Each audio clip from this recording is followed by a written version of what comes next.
Once more, our traveling microphone is visiting in Hardin, and we're at the home of Mr. and Mrs. Latus York. It's a beautiful day, and we're glad to get to talk to Mr. York today. Thanks for letting me come.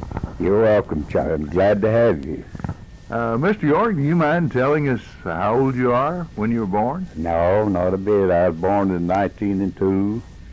I'm 82-year-old past. Mm-hmm. And your father was whom? Robert Lee York. And your mother? Sarah Mirard Darnell York. Uh-huh.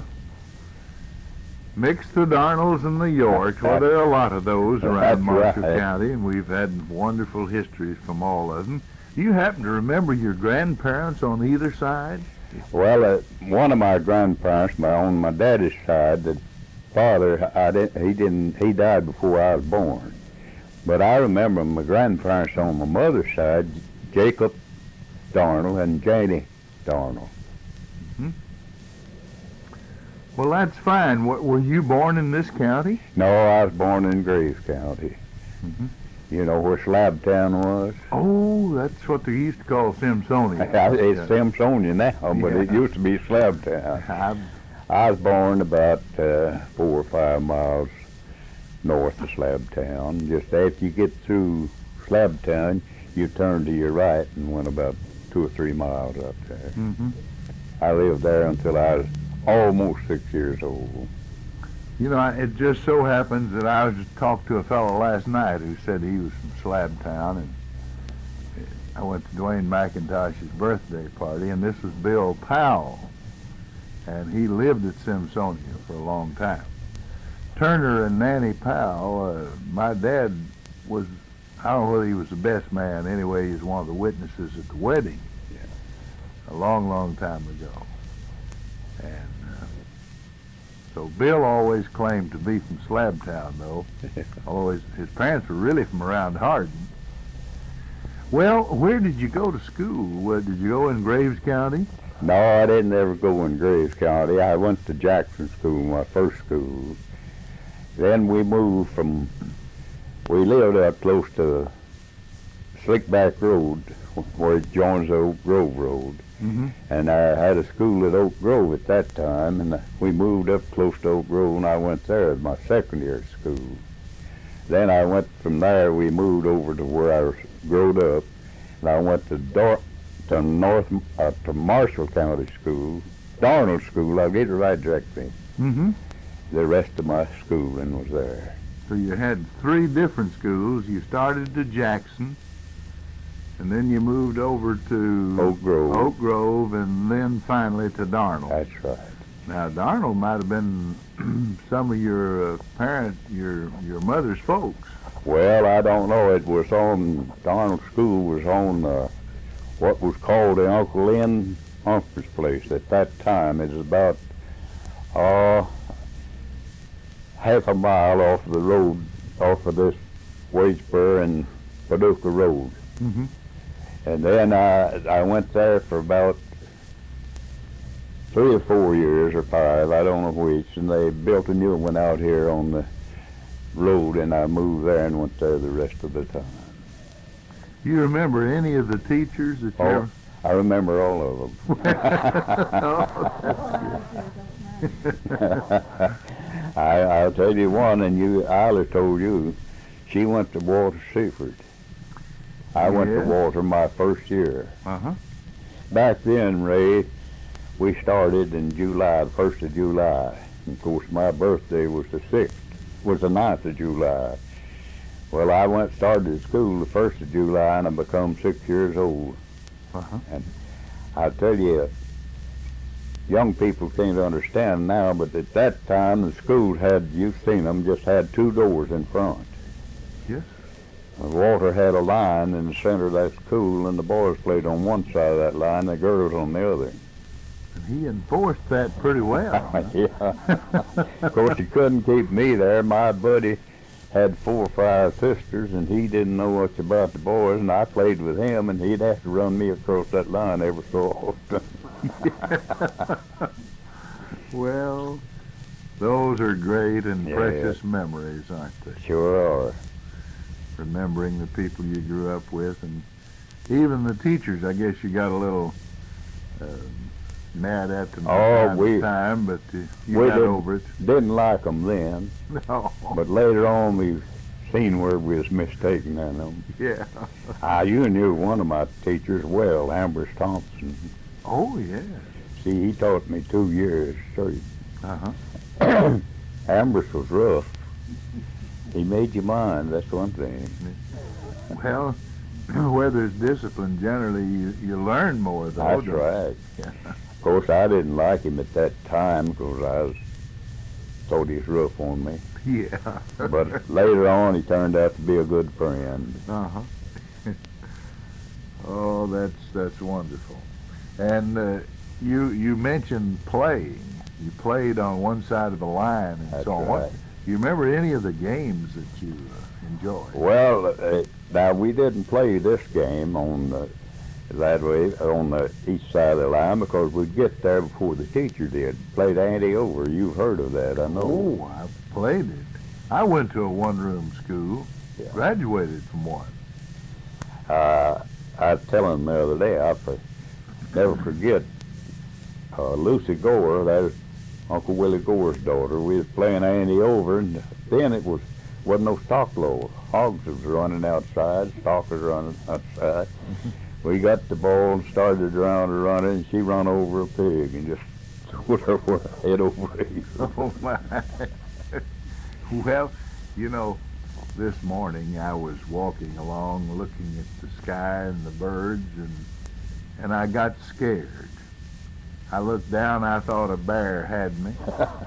And it was an old possum coming up to, I guess, climb up my pants leg. So I jumped back and yelled at him, and he ran off. You know how slow they go. Yeah. They just lumbered away. Well, so there wasn't a stock law then, and you didn't have to keep your animals fenced in. That's right. I guess when I was about 9 or 10 years old, I don't remember the date of the year that the stock law was voted in, but we'd moved into Darnell District when it was voted in. Because we let our cattle run outside for a while, and our horses. Well, everybody did it, and back in pioneer days, you know, they'd let, well, the hogs ran out, and I guess they ate acorns and got fat in the fall before they butchered them later. And the cows just grazed wherever the grass was. That's right. And with as few people as they had then, there didn't seem to be a need for a stock law. That's right. And you didn't have the roads full of cars that No, it was all dirt roads at would that run time. over animals and kill them. We didn't have any cars, and it was all dirt roads at that time. I helped to gravel the roads down through where I moved from out here after I got married. Now, what some of the city people call a dirt road now is really a good gravel road. That's right. I heard my dad say he used to take tobacco to Paducah, and it'd be terrible driving. They'd sometimes have to get an extra team to get out some of the biggest holes, and they came from over about Unity, drove through and when they got to Sharp, they thought they were in paradise. They hit gravel for the first time from there into Paducah. And so gravel roads were all weather. Well, a few times I've known my dad and my son, my brother, I'd take 4 horses to the wagon and take it so far, and then it hit the gravel road, they'd send the other 2 back. And it'd take 2 days and a night to go to Paducah and back with a load of tobacco, take a load of tobacco down there. Now, whom did you marry? I married one of Tom Lamb's girls, Jewel Lamb. Where did you find her? Well, they moved down in our neighborhood.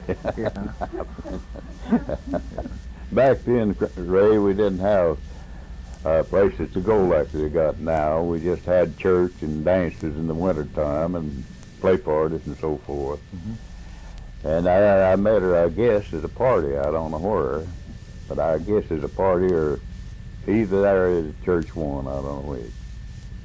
Thursday afternoon, I met a fellow who had been on campus speaking to a folklore class. And he said, you know, the young people just don't know anything now. I said, I told him I used to go to play parties, and they said, what in the world is a play party? So maybe we ought to tell them what a play party was. Well, I don't know if I could explain it so they'd know or not, but if they know what a dance is, a play party was the same thing as a dance, only it had singing instead of music. Yeah. You had partners and coupled up. And it was really a square dance without the fiddler. That's right, singing instead of music. Mm-hmm. Yeah, you could all get together and sing Skip to Maloo, My Darling, and so on. Right. I've been to a few play parties. They were just about dying out when I was growing up. But Well, I always rather go to a dance because you didn't have to strain your voice singing. Save the voice. That's Yeah, right. well, okay. Well, they moved down in your neighborhood, and of course, then you got together, and was it love at first sight? Well, I don't know whether you'd say that or not. She was pretty young when I first started going with her. Yeah. Well, I remember one of the lines, Mr. New York, we used to sing was something about swing that girl with a red dress on. Yeah. Was she wearing a red dress? No, that is just put in the song. Yeah. Oh, yeah. Did you ever go to a dance? Square dance? One or two, yeah. You remember how they called in there? There was always a caller. Yeah. Some fellow that knew the calls. I can remember that. We had them at the callers, and we had one guy, and that fellow by the name of Hugh Carroll would always bring out right foot up and left foot down, make that big foot jar the ground. Yeah. Well, you know, square dancing has come back. There's square dance clubs now, and you probably read it in the paper, but at Kentucky Dam and the state parks in the area, they have conventions. Yeah, but their dancing is, well, it's the same, on the same plan as we dance, but it's a different, they call it different. They dance different sets. Mm-hmm. Now, in dancing, wasn't like a play party. A play party, if you took your partner, you played with that partner all through the party. Mm-hmm. Dancing, you dance 3 sets, 3 figures we called it. Mm-hmm. Then you change partners. Yeah. Well, I'll tell you, I'm just learning things right and left. I'm glad we interviewed you here. That's great. That's an explanation I hadn't heard before, but I do know that of the maybe 2 or 3 dances that I ever attended and the play parties, they varied a little bit by the calls the caller knew, didn't they? That's right. And some of those things had verse after verse after verse, and they were a little bit different. It's like singing Barbara Allen. I read one time that there were 500 or 600 known verses to Barbara Allen. Yeah. I don't guess any one person knew all of them, maybe. But so the way they called That's right. kind of set the tone. Well, actually, they finally got to where they didn't have new calls. They called the same thing over and over nearly all the time. Of course, there's a lot of calls, different calls, but it would be something that had already been called. Mm-hmm. But now, I don't guess I would even know how to go through a set now, the way they call them. Oh, I imagine when that fiddle struck up, blood would start to rise. And Well, you've got, they tell you how to, the caller tells you how to do some of it, and I wouldn't know what there's a calling, I don't suppose now. Now, we used to call one, there used to be one they called grapevine twist. Mm-hmm. I never heard of that. Well, they'd holler couple up four, and they'd couple up, and then they'd holler break and swing, and they'd swing, and they'd join hands, and then they'd take in another couple and do the figure eight, cut the figure eight, grapevine twist. Yeah. Oh, that's great. Well, I hear them singing now occasionally. Chicken in the bread pan picking out dough, and were they doing that back then? Yeah, they done that then. Well, there's a lot of it then still the same, I guess, as it always was. Oh, yeah, I guess they call, I know they do. Now, that guy that died that used to be on radio, you know him, I know if I could think of his name, he called a lot of the calls like they used to call. Mm-hmm. Well, the Grand Ole Opry barn dance and things of that nature have preserved quite a few of them, I'm sure. Well, when you were growing up, I assume your dad lived on a farm. That's right. And made a crop every year, and what were some of the crops you grew? Well, we didn't grow anything then except corn and tobacco. Mm-hmm. Well, we did grow hay, of course. Yeah. I don't know. You had a garden every year. Yeah. So I guess I don't know if you know what millet is or not. We sowed millet a lot of times for hay. I've seen millet. We don't grow it much now. No, I don't never hear of any. You know, I don't even see Timothy anymore much. Oh, I hear a man on Swap Shop, they once more advertised Timothy hay. My dad always thought that was good hay for horses. It was. Yeah. Red top, you know Red what top. it was. Oh, yes, yes. In fact, red top makes good lawn grass. A lot of these mixtures you buy at Walmarts and various places will have a lot of red top in it. Yeah. And it's the basis of many of, especially the cheaper. And it looks, when it's kept mowed, a good deal like bluegrass. So I know red top real well. Of course, the clovers came along and became more popular in a way. They helped build up the land as setting nitrogen. It was good hay too. Clover was good hay especially for a cow. And Dad always had to have some cow peas, and he'd feed his milk cows that. And of course, you know, a bad year like 1930, when you remember the terrible drought. Oh, sure I do. Well, I can just barely remember that, but when you didn't make very good corn, it seemed like those peas did fairly well, and the old cow kept giving milk, and we kept living. Yeah, 1930 was a real drought year. Worst drought in this area. All right. Now, did you have any children? Yeah, I had 7. Well, I believe you had some children. 4 boys and 3 girls. Uh-huh. Yeah. Now, I don't guess I know very many of them, or maybe I know all of them if I saw them, but I do remember little Jean Thompson marrying one of your daughters. Yeah, and you remember O'Neill York. Oh, yes. Yes, I remember him. He was my second boy. Uh-huh. Tell him about our preacher boy. Huh? Tell him we've got a preacher. Yeah, I've got a preacher boy. You might remember him. Alvin. I don't think I do, but I must have seen him. Oh, I'm somewhere. sure you've seen him because Just didn't realize who it was. He tended the ball games. He liked ball.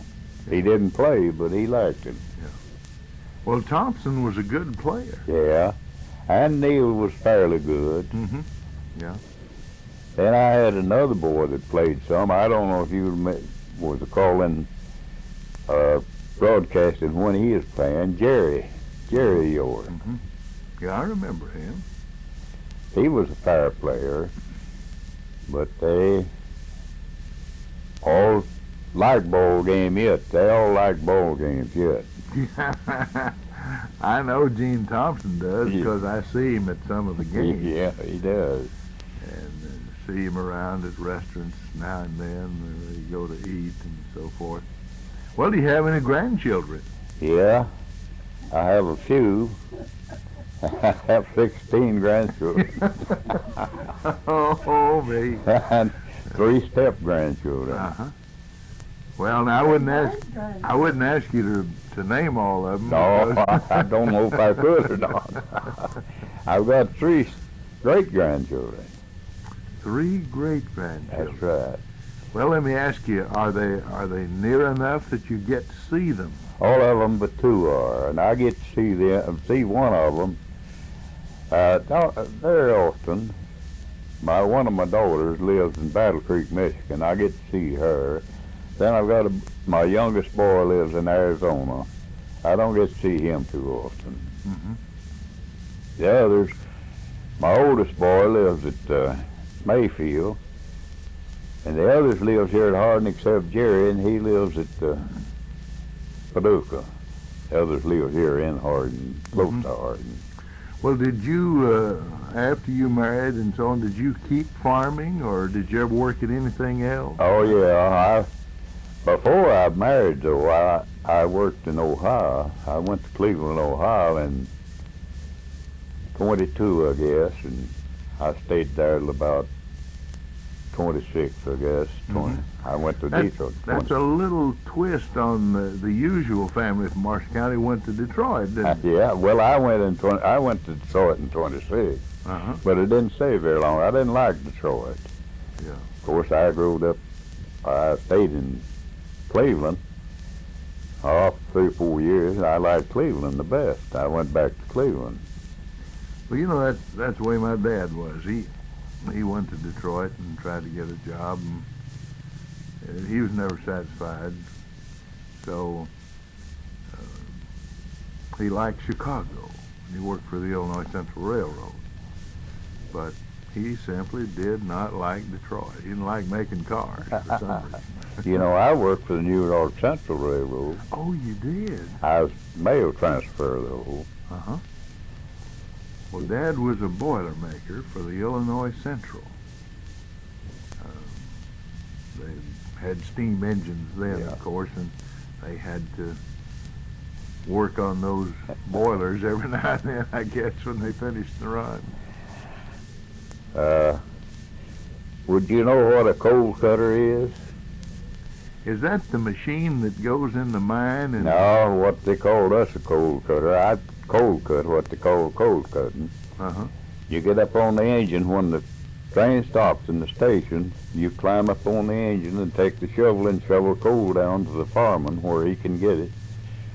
Sometimes I've rode maybe half a mile down the track before I could get off the train while I was going. Mm-hmm. So you kind of moved it down where the fireman could get to it more easily. That's right. And then he had to shovel in a little more coal, as the song said, in the wreck of the old 97. I remember that one. Oh, those railroad songs were great. They always thrilled me some way. There's something about a steam engine that you just don't have with a diesel. You know, they're talking of going back to them to some extent. I've heard that. Going to build a new and much more efficient steam engine, and if they did, that'd solve a lot of our problems. That's right. I used to ride the train. Used to ride from here to Paducah some. Mhm. Then I rode it 2 or 3 times to Cleveland, of course, and coming in and going back. Oh yeah, you had a big thrill switching from one place to another. You'd get on the old NC in St. L here, didn't you? Yeah. Then you went to Paducah and I guess took the Illinois Central to Cincinnati, maybe. Yeah, and then you went from, I forgot what the name of the railroad was from Cincinnati to Cleveland then.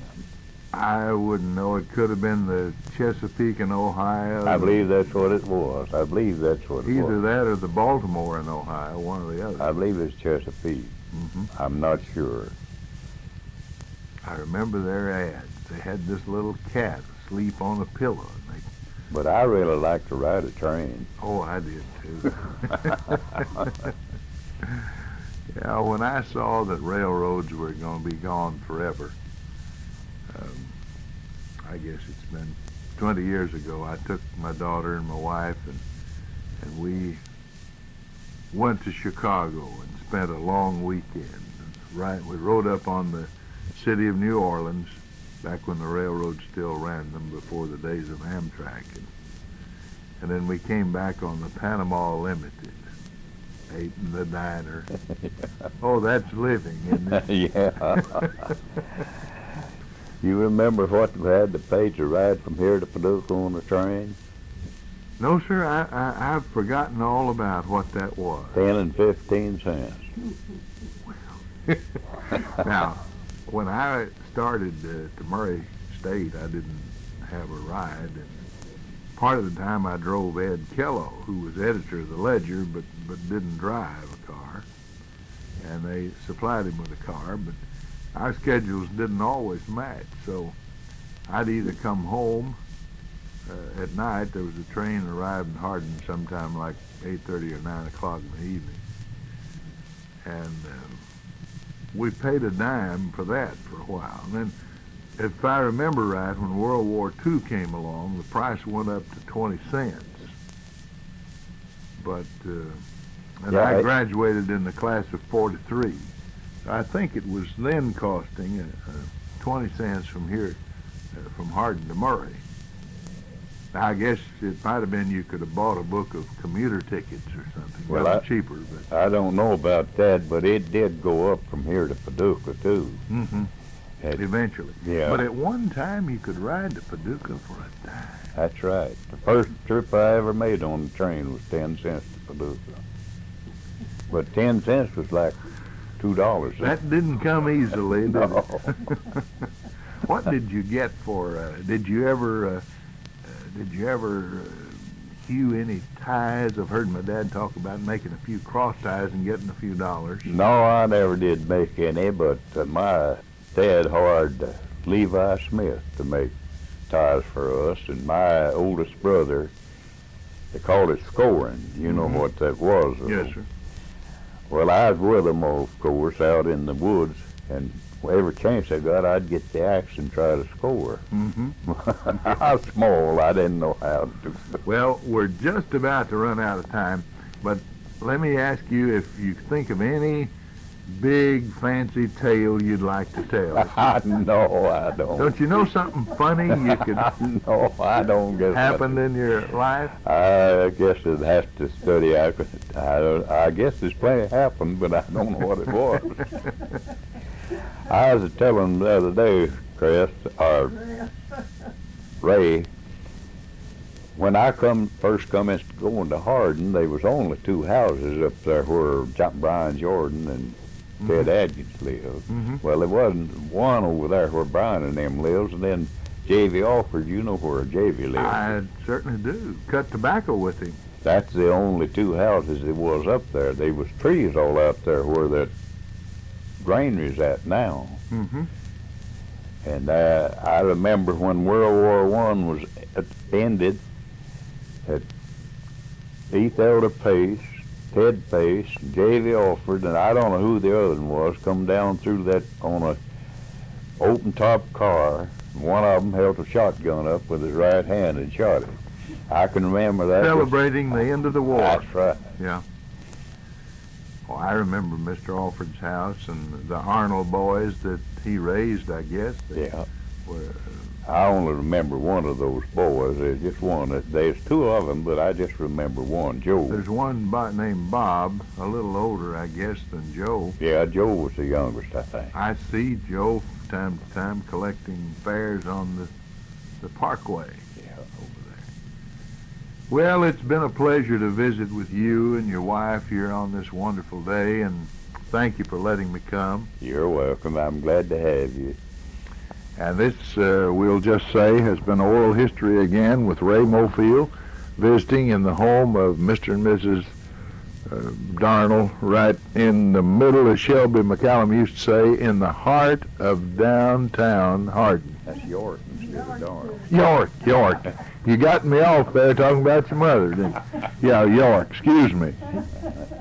And now back to our studio.